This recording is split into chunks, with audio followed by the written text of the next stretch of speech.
मैं के मीणा से आचार्य राजनीति विज्ञान राजकीय महाविद्यालय Bandikui, BA part second, paper first. हम ब्रिटिश संविधान के बारे में चर्चा कर रहे थे। उसमें आज हम ब्रिटिश संविधान की जो प्रकृति है या ब्रिटिश संविधान की जो विशेषताएं हैं उनका वर्णन करेंगे। प्रत्येक देश की अपनी संवैधानिक व्यवस्था होती है।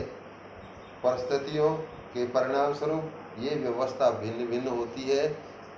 इसी के अनुरूप ब्रिटेन में भी एक संविधान, जो दुनिया का सबसे पहला संविधान माना जाता है, ये जो संवैधानिक व्यवस्था है ब्रिटेन में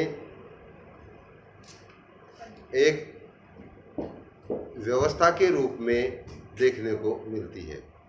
इसमें इसकी जो प्रमुख प्रकृति है या इसकी जो विशेषता है वो है प्राचीनतम संविधान। दुनिया के संविधानों का तुलनात्मक अध्ययन अगर हम करें तो ब्रिटेन का जो संविधान है वो दुनिया का सबसे प्राचीन संविधान माना जाता है।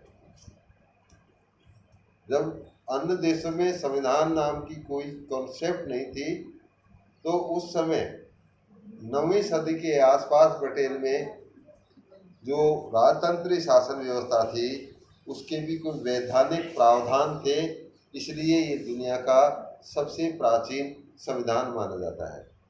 दूसरी बात इसकी प्रकृति के बारे में है कि ये एक विकसित संविधान है। जैसे हम देखते हैं भारत, फ्रांस, अमेरिका, जापान, चीन, ऑस्ट्रेलिया, ये सभी जो संविधान है वो उनका निर्माण किसी संविधान सभा के द्वारा किया गया है। लेकिन इसके विपरीत अगर हम ब्रिटिश संविधान को देखें तो ब्रिटेन के जो संविधान है किसी संविधान सभा का परिणाम नहीं है, वो तो धीरे धीरे विकास का परिणाम है। 9वीं सदी में राजतंत्र की स्थापना हुई, 13वीं सदी में संसद का प्रचलन चला और 17वीं सदी में जाकर संसदीय संप्रभुता की धारणा विकसित हुई। तो इस प्रकार ब्रिटेन में एक लंबे समय से संविधान विकसित हुआ और वर्तमान समय में अस्तित्व में है। इसमें आगे अगर इसको देखा जाए तो ब्रिटेन का संविधान एक ऐसा संविधान है जिसमें सिद्धांत और व्यवहार में अंतर देखने को मिलता है। ऐसे तो सभी देशों के संविधान में सिद्धांत और व्यवहार में अंतर देखने को मिलता है, लेकिन ब्रिटिश संविधान में जो अंतर है वो अन्य देशों में नहीं देखने को मिलता है। इसलिए कहा जाता है कि ब्रिटेन में जो चीज़ है वो दिखाई नहीं देती और जो नहीं है वो दिखाई देती है, क्योंकि वहाँ सिद्धांत में एक प्रक्रिया को अपनाया गया है लेकिन व्यवहार में उसका स्वरूप दूसरा है। जैसे सैद्धांतिक दृष्टि से ब्रिटेन में आज भी निरंकुश राजतंत्र है, लेकिन रूप की दृष्टि से सीमित संवैधानिक राजतंत्र है। लेकिन वस्तुतः देखा जाए तो वहाँ लोकतंत्रात्मक गणराज्य है। सिद्धांत में रूप में संसदीय संप्रभुता की व्यवस्था है, लेकिन व्यवहार में देखा जाए तो संसदीय संप्रभुता नहीं, अभी तो लोक सदन जो उसका निम्न सदन है उसकी संप्रभुता है। ब्रिटेन में सैद्धांतिक दृष्टि से संपूर्ण शक्तियां राजा में निवास करती हैं, लेकिन व्यवहारिक दृष्टिकोण के आधार पर देखा जाए तो राजा की सभी शक्तियां प्रधानमंत्री और उसके मंत्रिमंडल में केंद्रित है। सैद्धांतिक दृष्टि से कार्यपालिका व्यवस्थापिका के प्रति उत्तरदायी होती है, लेकिन व्यवहार में जो कार्यपालिका है वो व्यवस्थापिका को नियंत्रित करती है। इसलिए ब्रिटेन का जो संविधान है वो सिद्धांत और व्यवहार दोनों में अलग अलग व्यवस्था देखने को मिलती है। ये अलिखित संविधान है। अन्य देशों का किसी भी संविधान को देखें, चाहे हम अमेरिका के संविधान को देखें, चाहे फ्रांस के संविधान को देखें, चाहे चीन के संविधान को देखें, चाहे जापान के संविधान को देखें, एक डॉक्यूमेंट के रूप में, लिखित रूप में विद्यमान है। भारत के संविधान में देखें तो इतने 395 अनुच्छेद हैं, 12 अनुसूचियां हैं, 24 परिशिष्ट हैं। इसी प्रकार अमेरिका के संविधान में देखें तो 7 अनुसूचियां हैं। इस प्रकार की व्यवस्था ब्रिटेन में नहीं है। वहां पर संविधान किस लिखित रूप में है ही नहीं, कि डॉक्यूमेंट के रूप में संविधान को प्रस्तुत नहीं किया जा सकता है। इसलिए इसके अस्तित्व के बारे में भी संदेह व्यक्त किया गया है। तो ब्रिटेन का संविधान दुनिया में वर्तमान समय में अकेला ऐसा संविधान है जिसका कहीं भी कोई लेखा जोखा नहीं है। इसके अतिरिक्त ये लचीला संविधान है। संविधान में संशोधन की प्रक्रिया के आधार पर संविधानों को 2 भागों में बांटा जाता है, एक कठोर संविधान, दूसरा लचीला संविधान। कठोर संविधान वह संविधान होता है जिसमें संशोधन को विशेष प्रक्रिया के द्वारा किया जाता है। लचीला संविधान वह होता है जिसमें संशोधन आसानी से किया जा सकता है। तो संशोधन की दृष्टि से देखें तो ब्रिटेन का जो संविधान है वो दुनिया का सबसे लचीला संविधान है। इसमें कभी भी किसी भी तरीके का कोई भी परिवर्तन किया जा सकता है, क्योंकि इस संविधान में कोई संशोधन प्रक्रिया का वर्णन किया ही नहीं है। इसलिए दुनिया का सबसे लचीला संविधान माना जाता है। संसदात्मक शासन व्यवस्था ब्रिटेन में या ब्रिटिश संविधान की एक प्रमुख विशेषता है संसदात्मक शासन व्यवस्था। कार्यपालिका और व्यवस्थापिका के मध्य किस प्रकार का संबंध होना चाहिए, इस दृष्टि से दुनिया में 2 प्रकार की शासन व्यवस्था है। एक है संसदीय शासन व्यवस्था और दूसरी है अध्यक्षीय शासन व्यवस्था। संसदीय शासन व्यवस्था में कार्यपालिका और व्यवस्थापिका में घनिष्ठ संबंध देखने को मिलता है। इस दृष्टि से ब्रिटेन को देखा जाए तो ब्रिटेन में कार्यपालिका और व्यवस्थापिका दोनों में घनिष्ठ संबंध है, क्योंकि कार्यपालिका का निर्माण व्यवस्थापिका में से होता है। व्यवस्थापिका कार्यपालिका को नियंत्रित करती है, लेकिन व्यवहार में कार्यपालिका व्यवस्थापिका पर नियंत्रण स्थापित करती है, क्योंकि वहाँ संसदीय शासन व्यवस्था है। यहाँ पर कार्यपालिका के 2 प्रधान हैं, एक नाम मात्र का और दूसरा वास्तविक। ब्रिटेन में वहाँ का राजा या वहाँ का सम्राट नाम मात्र की कार्यपालिका का अध्यक्ष है और प्रधानमंत्री और उसका मंत्रिमंडल वास्तविक कार्यपालिका का उदाहरण है। इसका कारण यह है कि क्योंकि वहाँ संसदीय शासन व्यवस्था है। तीसरी संसदीय शासन व्यवस्था की जो विशेषता ब्रिटेन में देखने को मिलती है वो है कार्यकाल की अनिश्चितता। वहाँ पर जो कार्यपालिका का कार्यकाल है वो पूर्णतः अनिश्चित है।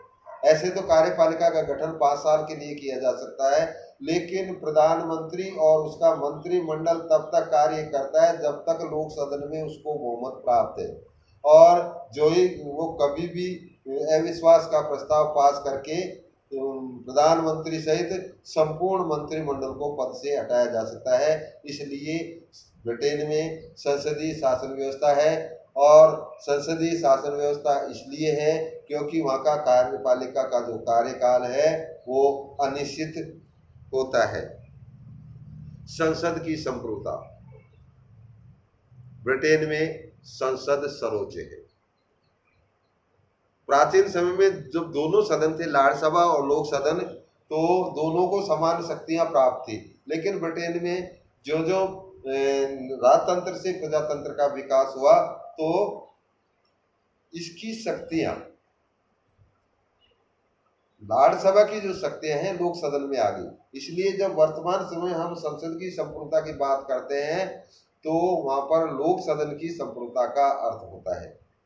ब्रिटेन में संसद सर्वोच्च है, कोई भी कानून बना सकती है क्योंकि वह एकात्मक शासन व्यवस्था है। संविधान लचीला है, कोई भी कानून बनाया जा सकता है। संसद द्वारा बनाया गया कानून पूरे ब्रिटेन पे लागू होता है, और सबसे बड़ा कारण है वहाँ पर न्यायिक पुनरावलोकन की शक्ति का अभाव है। इसलिए संसद द्वारा बनाए गए कानून की वैधानिकता की जांच कहीं भी शांतनु नहीं की जा सकती है।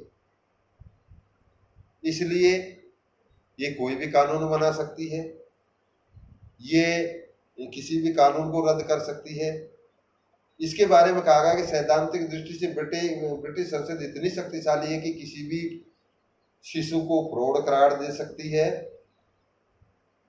किसी भी व्यक्ति को मृत्यु के बाद राजद्रोही घोषित कर सकती है, और उचित समझे तो किसी भी व्यक्ति को अपने मामले में न्यायाधीश बना सकती है।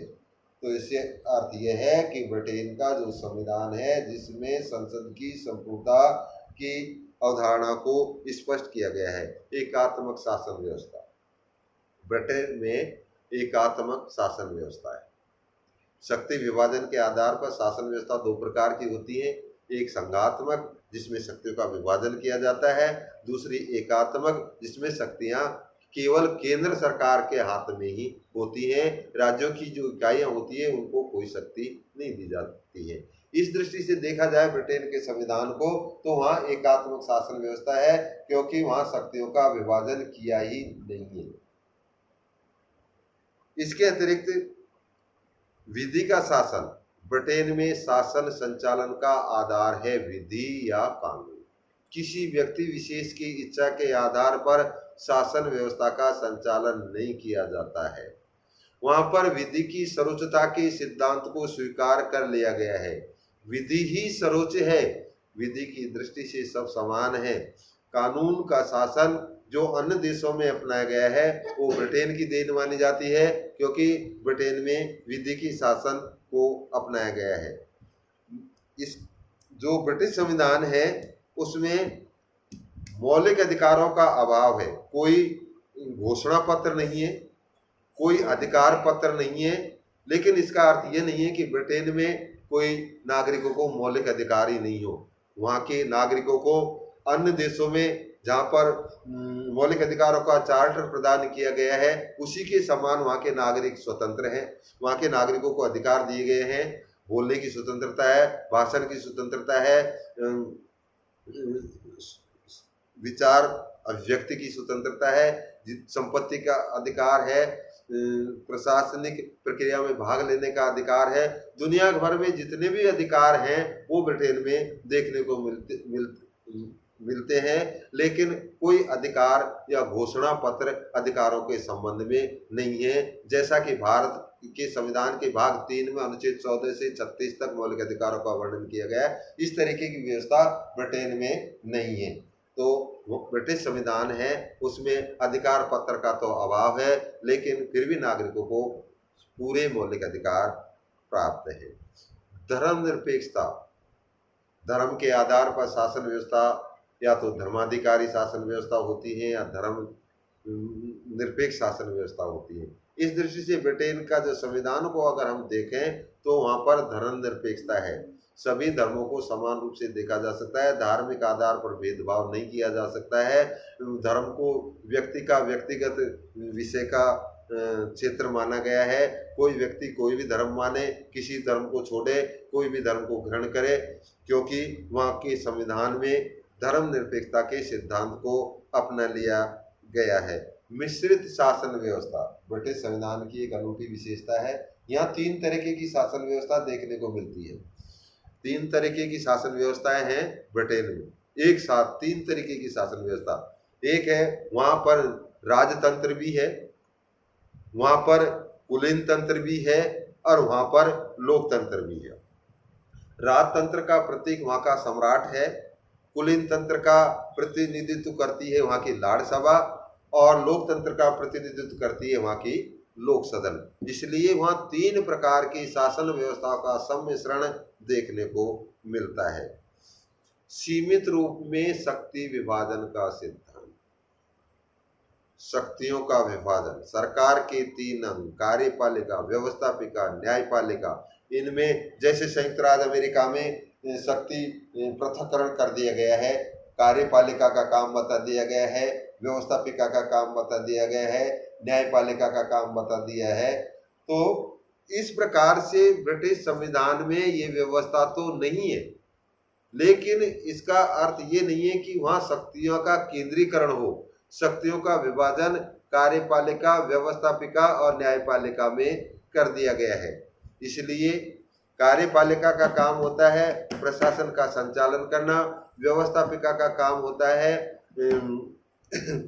कानूनों का निर्माण करना, और न्यायपालिका का काम होता है कानून की वैधता की जांच करना। तो इस दृष्टि से निरपेक्ष रूप में वहाँ शक्ति पृथक्करण या शक्ति विभाजन देखने को नहीं मिलता है, लेकिन सीमित रूप में वहाँ शक्ति